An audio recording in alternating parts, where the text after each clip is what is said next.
নিরাপদ খুলনা চাই সামাজিক সংগঠনের লবণছড়া থানার সভাপতি এমডি সুলাইমান হোসেন সুমনের পিতামাতার রুহের মাগফিরাত কামনায় ইফতার ও দোয়া মাহফিল অনুষ্ঠিত হয়েছে আজ 14 মার্চ বিকাল 5টায়। উক্ত ইফতার মাহফিলে প্রধান অতিথি হিসেবে উপস্থিত ছিলেন নিরাপদ খুলনা চাই এর উপদেষ্টা মোহাম্মদ আল মামুন এখন জুয়েল।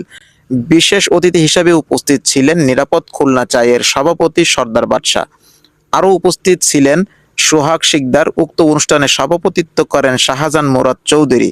অনুষ্ঠানটি সঞ্চালনা করেন এমডি সুলাইমান হোসেন সুমন এবং নাসির হাওলাদার সহ আরো অনেকে। এবং একটা ঘরোয়া পরিবেশে একটা ফ্যামিলি মিটআপ। খুবই সুন্দর এবং খুবই ভালো লাগলো আর কি। এ সময় আমন্ত্রণে সাড়া দিয়ে সকলের উপস্থিতিতে কৃতজ্ঞতাও প্রকাশ করেন সুলাইমান হোসেন সুমন। আমরা প্রতি বছর আজকের এই 24 রোজায় আমার বাবা এবং মা দুজনেই ইন্তেকাল করছেন। আব্বা মারা গেছেন প্রায় 32 বছর, মা মারা গেছেন 31 বছর।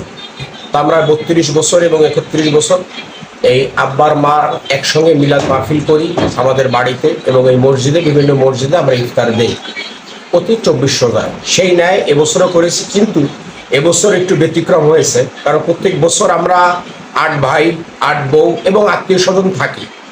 আজকে আমার এই অনুষ্ঠানে যোগ দিচ্ছেন নিরাপদ খুলনা চাই সামাজিক সংগঠনের প্রতিষ্ঠাতা সভাপতি সর্দার বাদশা ভাই। এই জন্য আনন্দিত আমি, এবং আমাদের এই নিরাপদ খুলনা চাই